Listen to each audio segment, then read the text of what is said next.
How do you choose a commercial security camera installer? The best commercial security camera installer combines technical expertise, relevant certifications, and a track record of projects similar to yours. The rest is how you check that. Start with licensing.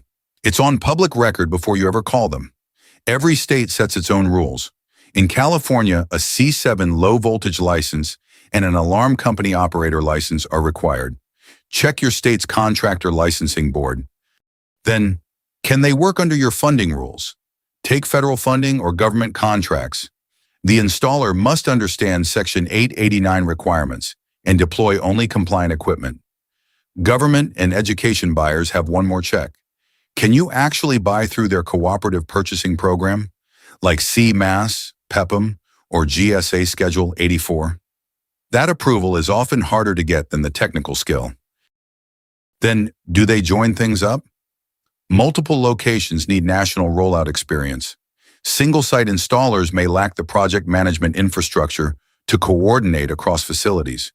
Cameras that stand alone mean a second system to watch, and matching door logs to footage by hand. A good installer ties them into the access control, alarm, and building management systems you already run. Last, what happens after handoff? Without a maintenance plan, a system loses reliability. Lenses foul, firmware falls behind, connections work loose. Ask about service level agreements, response times, firmware update schedules, and references at your scale.